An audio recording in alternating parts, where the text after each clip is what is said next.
What if I told you that some of the greatest stories ever written ended before the first page? The characters just haven't realized it yet. Fiction usually offers a way out. The hero might fail, might die, might lose everything, but somewhere in the story, victory is at least possible. That possibility is what makes us watch. It's what makes us root for the good guys. But what if you remove the promise of victory from a story? What you find on the other side is a kind of world building most fiction never attempts. And today we delve into 3 of these stories, each set in a world where, at least so it seems, humanity has already lost.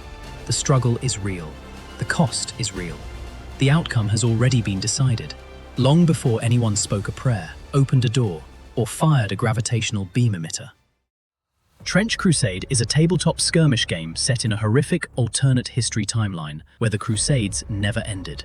It is a world where hell and demons are real, where the flesh and blood of the savior are consumed to engineer super soldiers, where 8 centuries of industrialized war have produced a civilization that no longer remembers peace.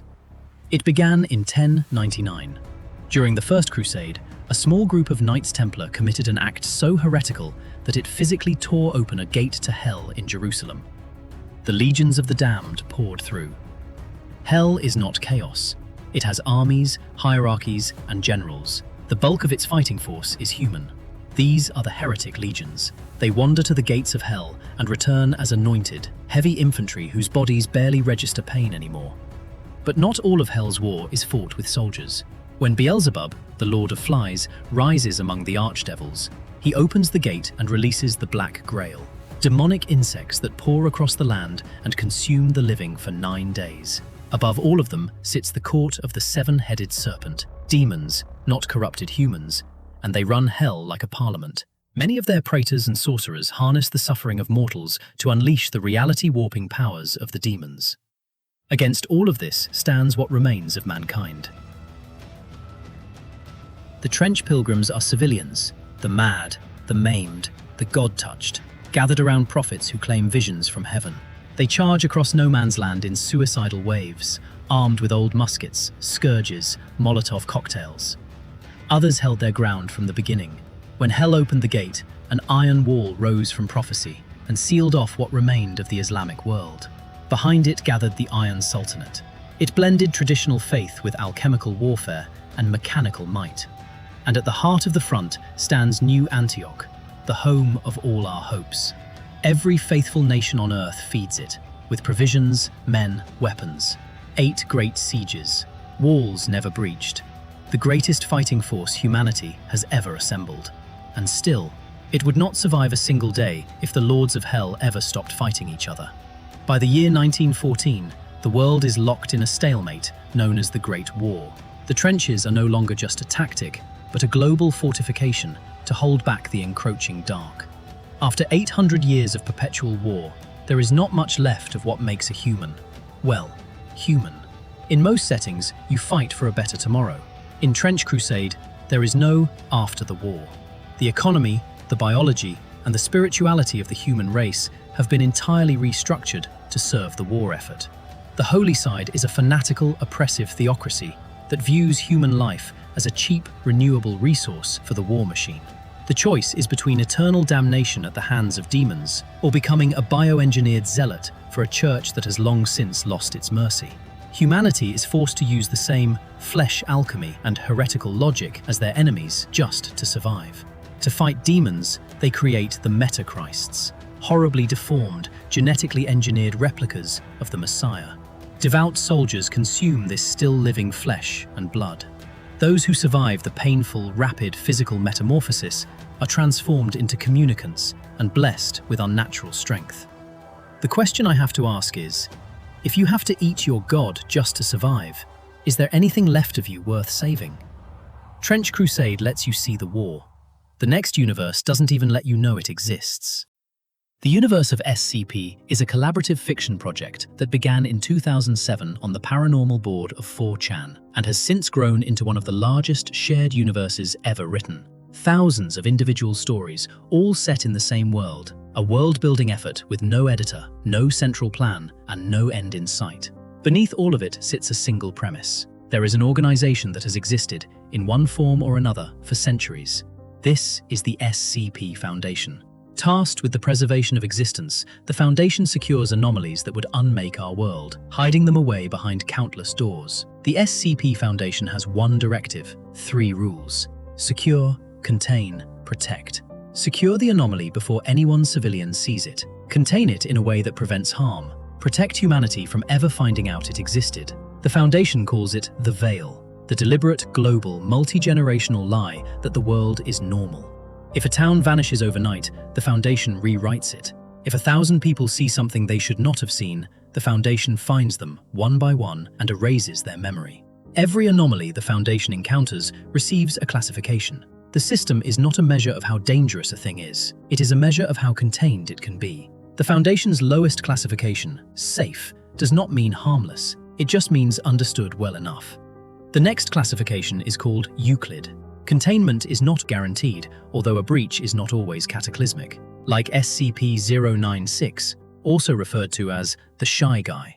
2.5 meters tall, pale, emaciated, long arms and no discernible facial features. When left alone, it paces the wall of its containment chamber. The rule is simple: never look at its face. Not in person, a photograph, or in a video. If any human sees SCP-096's face, anywhere on Earth, it knows. At this exact moment, it covers its face and screams. Then it runs. No wall, distance, or weapon can impede SCP-96's path. It will hunt the viewer, and it will not stop until it has.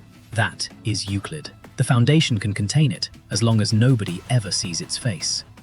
And then there is the Keter classification. Keter anomalies cannot be reliably contained and are capable of causing significant destruction in the event of a containment breach. The most infamous Keter anomaly is SCP-682, commonly known as the hard-to-destroy reptile. The Foundation has been trying to kill it for 60 years. They used bullets, acid, fire, lasers, vacuum chambers, bombs, other SCPs. They sliced it into 12,000 pieces. Nothing worked. It always adapted, growing stronger every time. It serves as the ultimate immovable object in a universe full of unstoppable forces. That is Keter. Containment is not a victory, it is a delay. There are even greater threats, anomalies that the human mind cannot fully process. In this universe, humanity has probably lost more than once and never noticed. This world faces the entropy of reality, where anomalies represent the literal breaking point of physical laws. This is exacerbated by anti-memetic and ontological threats that target the mind itself. It is impossible to fight a war against an enemy that erases itself from your memory the moment you look away. So how do you win a war against the laws of physics, or against beings that know you're not the one writing this story? The Foundation has stopped asking. They are too busy holding the doors shut. The last universe shows what could happen if one of those doors stays open long enough. Blame is a landmark cyberpunk manga by Tsutomu Nihei. It's less of a traditional manga and more of an architectural fever dream, famous for its visual storytelling, sparse dialogue, and the scale of a post-apocalyptic labyrinth that makes Earth feel like a closet. The story follows the protagonist Killy, only equipped with his gravitational beam emitter, trekking upward through a seemingly infinite, multi-layered structure known as the City. A single, autonomous, self-replicating megastructure that has been growing for so long that nobody alive remembers when it started. This growth was triggered by the loss of the net terminal gene, a biological marker that once allowed humans to log into the net sphere and control the world around them. Without that genetic handshake, the automated systems went rogue. The builders, colossal machines tasked with expanding the city, lost their blueprints and began building aimlessly in every direction. Life within this megastructure is a bleak, existential struggle. The city has no sky, no horizons, only architecture, separated by walls of nearly indestructible material. Killy, at one point, enters an elevator. The trip takes 800 hours, 33 days, to move between 2 floors. Another time, he walks through a single spherical chamber roughly the size of Jupiter. The implication, made explicit in the manga: Jupiter used to be there, the city consumed it. Killy's mission is to find a human who possesses the net terminal gene in hope of stopping the city's automated expansion. His quest is complicated by the fact that the megastructure is so vast and the timeline so long that finding an uncorrupted human is nearly impossible. Most remnants of humanity have undergone centuries of genetic drift or cybernetic modification, rendering their genes useless for the netsphere. But other things evolved and adapted to this new environment. The Safeguard is the city's autonomous defense program, a hyper-violent immune system designed to protect the netsphere from unauthorized access. After humanity lost the net terminal gene, the Safeguard considered humans without the password a contagion to be purged.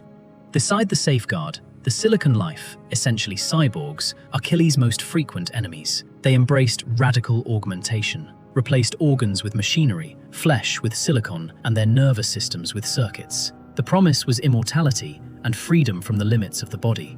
The cost was everything that had made them humans in the first place, and their bodies no longer carried the net terminal gene. Unlike the humans, who want to restore order, the Silicon Life thrive in the chaos. They actively hunt Killy, because if he finds a baseline human with the gene, the system reboots and their world ends. What was once a war between humans and their creations has become a war between machines, fought over the ruins of a species that is no longer a player in its own apocalypse. The builders shape the universe. The Safeguard polices it. The Silicon Life inherit it. Humanity built all of it, and somewhere along the way, the system stopped working for them. It worked against them.